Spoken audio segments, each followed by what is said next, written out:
Boa tarde, amigos e amigas. Tudo bem com vocês? Sejam bem-vindos ao canal Amiga Espírita para nossas tardes de luz. Hoje nós vamos seguindo com um dos lindos poemas do livro Estrelas no Chão, do nosso querido Chico Xavier. Hoje estamos no poema de número 22. A pessoa vai entrando aqui. Boa tarde, Gabi, seja bem-vinda, cientista espírita. Boa tarde, mames. Pessoal, eu mudei hoje o lugar da minha conexão, vou começar a fazer aqui nesse quarto. Vocês me falam também se tá bom, tá, o sinal, porque ontem tava bem ruim. E é importante, né, porque hoje é mais uma poesia bem longa. Hoje, esses 2 dias são poemas bem longos, né, então a gente precisa todo mundo conseguir ouvir, né, direitinho. Esperar mais um pouquinho para quem conseguir entrar. Tudo bem, mames, com você? Como você está? Tudo certinho aí? Júnior Vale Kardec, boa tarde, seja bem-vindo, Júnior. Tô só esperando o pessoal aqui entrar e a gente já começa a ler a poesia de hoje. Tudo joinha, então tá bom. Tá bom, mames. Esperar um pouquinho mais, mas daqui a pouquinho a gente já começa. Coraçãozinho. Aqui também tudo bom. Terminei a faxina de hoje já, né? Então, agora é só descansar. Acho que hoje eu vou começando aqui, então. Deixa eu escrever o nome. Chama Despedida como Tantas. Número 22. Tá escorregando aqui. Vamos lá. Despedida como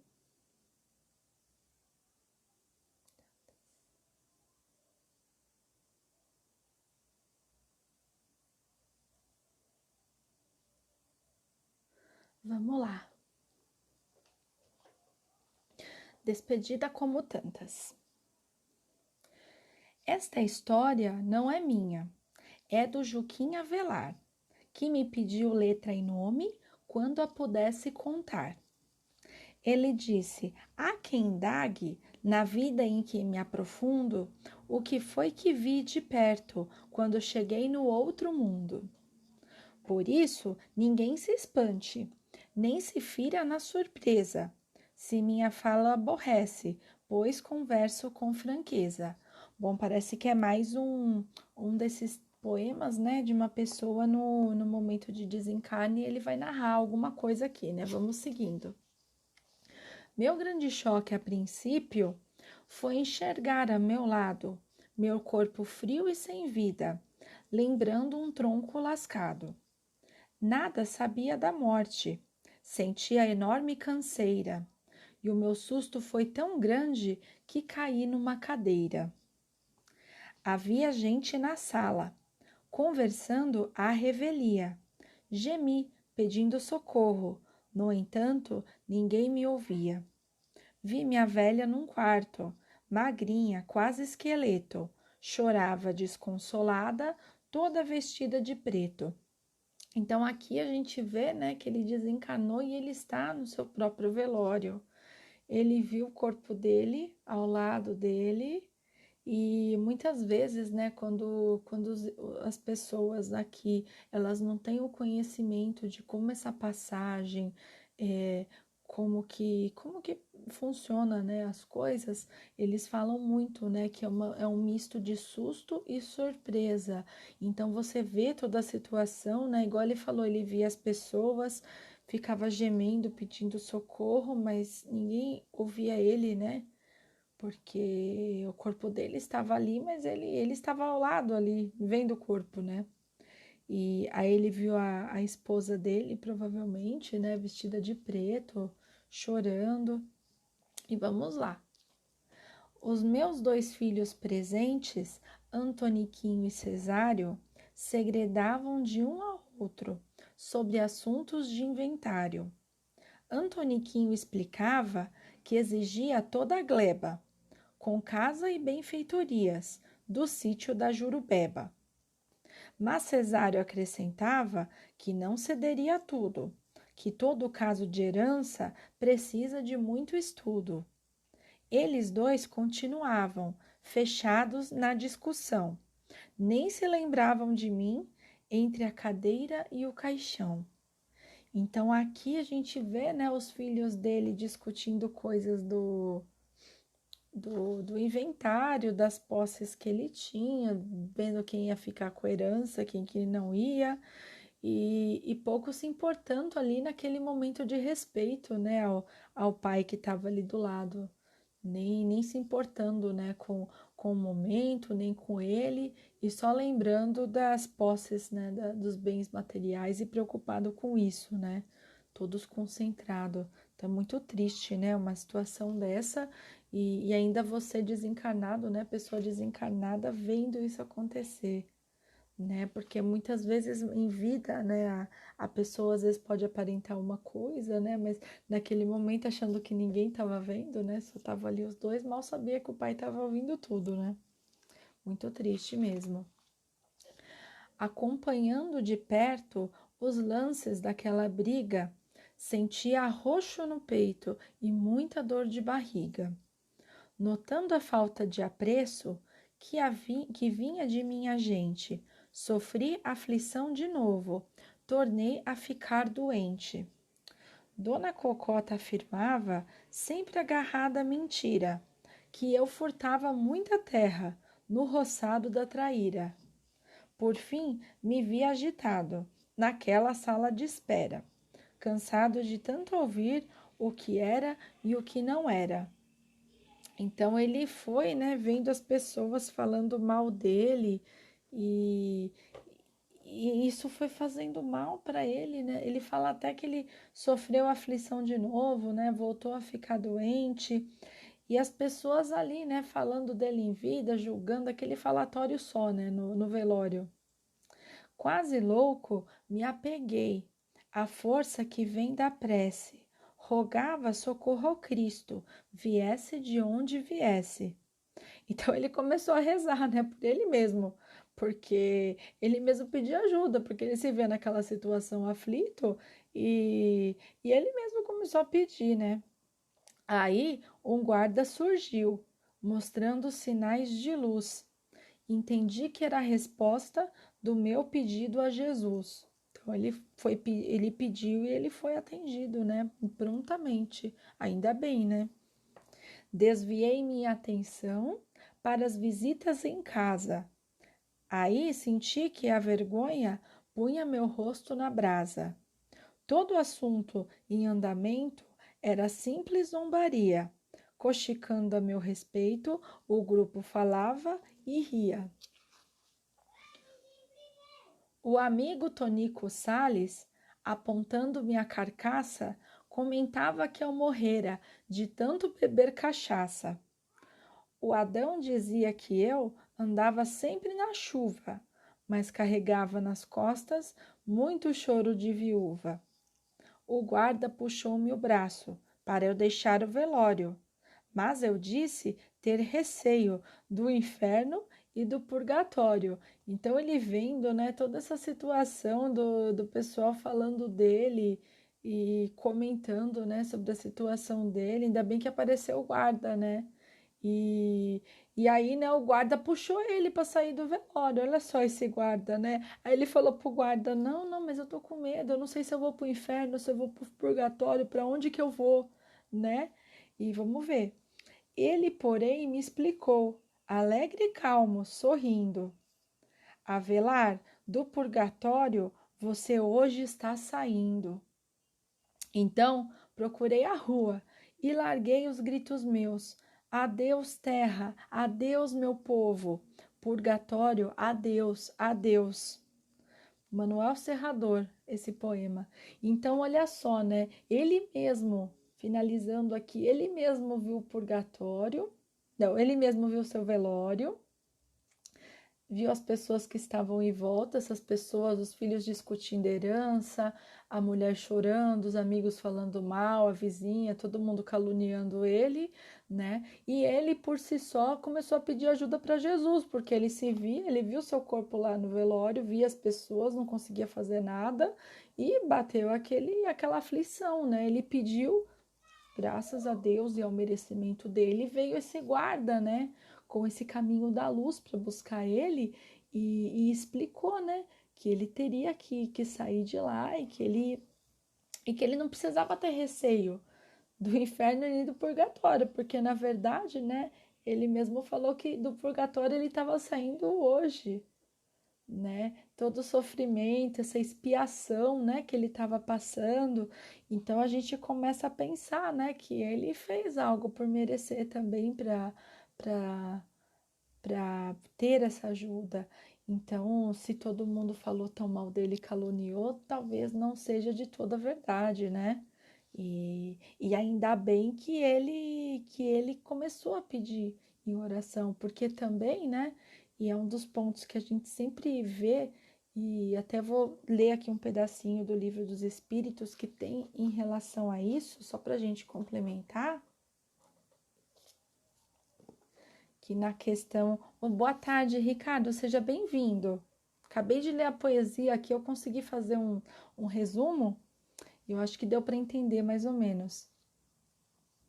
E aí, tem a pergunta assim, né? Pergunta 1012. O Kardec pergunta para os espíritos: o que se deve entender pelo purgatório?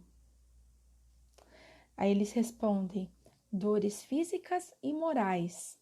É o tempo da expiação. Quase sempre é sobre a terra que fazeis vosso purgatório, e que Deus vos faz expiar vossas faltas.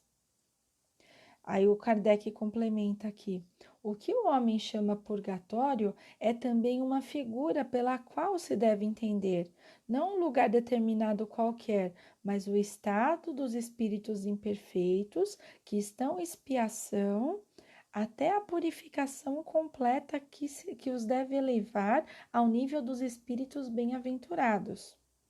Essa purificação, operando-se nas diversas encarnações, essa purificação operando nas diversas encarnações. O purgatório consiste nas provas da vida corporal.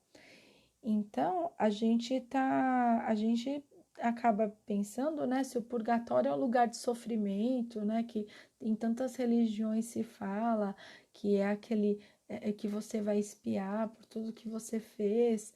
E na verdade não, você não vai expiar, não vai ficar espiando depois da morte, né? Na verdade, você vai passar uma parte das suas expiações aqui e depois da morte, dependendo de como vai estar a sua cabeça em relação a isso, você também pode ficar preso aqui a essa culpa, a esses sentimentos e acabar ainda ficando por aqui na Terra, né? E aí sim sofrendo ainda essas expiações, ainda, né? Esse estado, né? De culpa, esse estado mental que os espíritos imperfeitos acabam sofrendo e aí acabam ficando por aqui no na Terra ainda, né? O que muitas vezes também a gente fala que seria o umbral. Então, é uma zona de sofrimento, uma zona mental, principalmente. E, e então, tudo que te consome, toda a culpa e todo arrependimento que se tem, a pessoa acaba ainda ficando aqui. Então, nós somos responsáveis, né, pelo que a gente tem. Esse homem, na verdade, ele foi socorrido prontamente por o guarda, né? Então ele provavelmente ele se arrependeu se ele fez alguma coisa errada, mas ele já teve esse amparo. Então ele não tinha essa situação de culpa, porque pensa assim, ele podia ter passado por essa situação no velório com as pessoas, do jeito que estavam falando mal, né? Toda essa disputa pelo poder, e ele mesmo ter se afundado. Por quê? Quando a gente pensa na questão de um velório, você tem que ter respeito pelo momento, né? O que você tem que se limitar a fazer? fazer as preces, ficar em silêncio, em oração, respeitar isso, porque é o momento do desencarne dessa pessoa e ainda o espírito ele está em transição, né? Está ocorrendo muitas vezes esse desencarne, esse desenlace, né? Então, a nossa parte fazendo oração, a gente auxilia para que ele seja amparado, para que ele seja socorrido, preces de luz, de amor, acabam auxiliando ele a seguir, né, nessa assistência e conseguir se elevar, né, para outros mundos ou para um socorro, um hospital em um plano maior que seja, né, um plano mais alto. Então, isso é muito importante. E no caso aqui do velório dessa pessoa, os familiares, os amigos estavam fazendo o contrário. Então, nesse caso, acaba até atrapalhando. Porque se ele não fosse por si mesmo pedir ajuda a Jesus, ele poderia se afundar na culpa, ficar mesmo revivendo tudo que ele passou, tentando ficar com raiva de quem estava caluniando ele ou contando uma coisa que ele fez, uma decisão errada. Então, nesse caso, os familiares e os amigos acabavam, de uma certa maneira, atrapalhando. Por sorte, né? Na verdade, por elevação moral dele, por merecimento, ele conseguiu pedir ajuda e ser socorrido. Mas poderia ter acontecido outra coisa, né? Poderia ter facilitado outros tipos de pensamento e outras perturbações que só atrapalharia esse amparo dele, né? Aqui depois de desencarnado.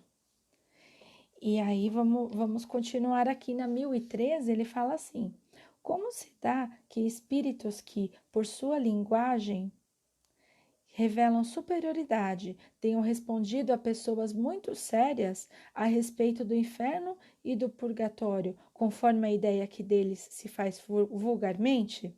Então, o Kardec pergunta para os espíritos isso, né? Por que os espíritos acabam, então, respondendo em relação ao inferno, ao purgatório, a falar isso para as pessoas, né? Aí os espíritos responderam: eles falam uma linguagem compreendida pelas pessoas que os interrogam. Quando essas pessoas são muito imbuídas de certas ideias, não as querem chocar muito bruscamente para não melindrar suas convicções. Se um espírito viesse dizer, sem precauções oratórias, a um muçulmano que Maomé não é um profeta, ele seria muito mal recebido. E aí a gente percebe, né, como que teve, né, o cuidado e o preparo do Kardec ao fazer todas essas perguntas e conseguir realmente, né, entender as respostas e ser imparcial, né? Então ele coloca uma dúvida que ele teve, né, em outras religiões o que era perguntado e os espíritos simplesmente falam que não tem respostas que eles não querem chocar. Né? Então, se muitas vezes já vinha uma pergunta em relação ao purgatório, eles iam falar que o purgatório é um lugar de sofrimento, né? Que é, mas não perguntou onde, né? E o Kardec, na pergunta anterior, ele pergunta o que deve se entender pelo purgatório. Então, ele pede a explicação, né? É muito. Você vê assim a inteligência, toda a intuição, todo o auxílio, né, que o Kardec teve para fazer todas as perguntas, porque ele formulou de um jeito que conseguisse que a resposta fosse a mais clara possível, né? E quando essa resposta não era mais clara possível, ele faz uma pergunta na sequência, né? Igual da 1013 aqui, falou do Maomé e do profeta, aí ele fez uma pergunta, né? Uma outra pergunta em cima. Concebe-se que possa ser assim da parte dos espíritos que querem nos instruir, mas como se dá que os espíritos interrogados sobre a sua situação tenham respondido que sofriam as torturas do inferno ou do purgatório? Então ele perguntou, né, que se os espíritos vieram dar uma resposta a quem perguntou um dia, tudo bem, mas e aqueles espíritos que falaram, não, mas eu sofri as penas do inferno, eu estive no purgatório, né? Por quê que eles falam assim, então, né? E aí os espíritos respondem novamente: quando são inferiores e não completamente desmaterializados, conservam uma parte de suas ideias terrestres e exprimem suas impressões pelos termos que lhes são familiares. Eles se encontram em um meio que não lhes permite, senão pela metade, sondar o futuro, e é por causa disso que, frequentemente, os espíritos errantes ou recém-desencarnados falam como o fariam em vida. Inferno pode se traduzir por uma vida de prova extremamente penosa, com a incerteza de uma melhora. Purgatório, uma vida também de prova, mas com consciência de um futuro melhor. Quando experimentas uma grande dor, não dizes para ti mesmo que sofres como um condenado? Não são mais que palavras, e sempre em sentido figurado. Então, né, os espíritos respondem bem, né? Que é claro, são palavras, às vezes é o linguajar de certos espíritos, né? Que não entendem ou que acreditam que estão mesmo passando pelo inferno ou pelo purgatório, mas na verdade as expiações que nós passamos aqui e todas as consequências das nossas atitudes, né? Acabam trazendo essa zona mental para a gente de culpa, de arrependimento, né? Que não deixa de ser uma espécie de purgatório. Por isso que no final eles acabam. O guarda respondeu aqui pro Joaquim Avelar que o purgatório, né, seria a terra, que na verdade ele já foi amparado, ele já foi socorrido e aí ele já podia ir embora.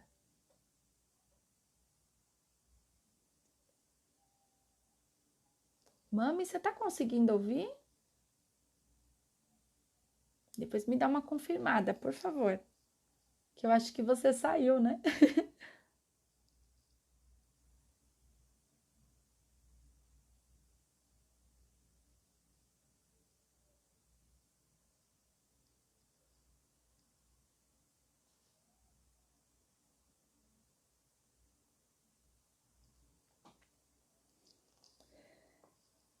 Então, eu acho que é isso, né? A lição de hoje que a gente tem aqui, que a gente tem que.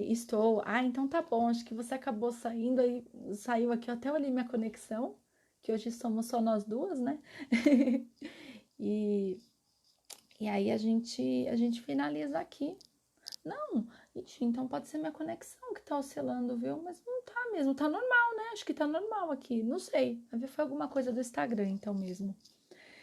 E eu acho que vem como lição para a gente pensar muito, né, em como a gente lida com essa questão dos velórios, né, o respeito, e às vezes como é importante, né, o nosso comportamento nessas situações, que vai saber, né, como o espírito que está lá sendo amparado, sendo socorrido nesse desencarne, em que situação que ele está, né? Ah, eu congelei um pouco. Ah, pode ser isso, então. Então pode ser que eu congelei um pouquinho. Então é mais ou menos isso, né, que a gente tem para falar aqui. E a nossa responsabilidade também, né, do que a gente fala, do que a gente comenta, né, muitas vezes nesse caso de um velório de uma pessoa que acabou de desencarnar e a gente não sabe, né, a situação que ela tá. Então, sempre pensar, sempre voltar aos pensamentos positivos, à prece e irmos então, né, auxiliando eles para que ele seja socorrido e amparado, ok? Vou finalizando aqui então hoje. Mames, algum comentário? Achou a história chocante ou só um pouquinho? E a gente às vezes não tem, né, consciência dessas coisas e com conhecimento da doutrina, né, com lendo um pouco mais os livros, né, da doutrina, a gente acaba entendendo um pouquinho mais, né, como as coisas funcionam. Então é isso, já vou finalizando por aqui.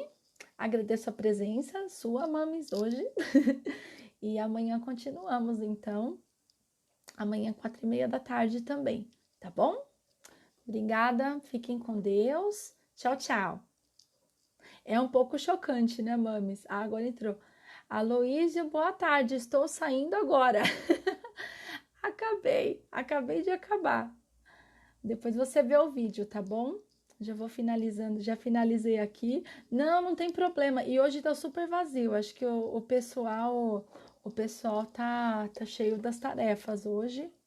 E aí acabou não entrando.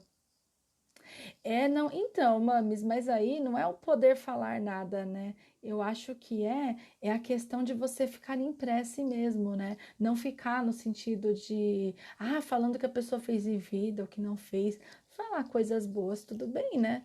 Mas não ficar, né, falando mal, que nem as pessoas, né, ou disputando herança, falando das coisas, né? Acho que não ficar nessa energia ruim, né? Na verdade, fazer uma prece, ficar mais em silêncio, né, respeitando, desejando que a pessoa possa ser amparada, né?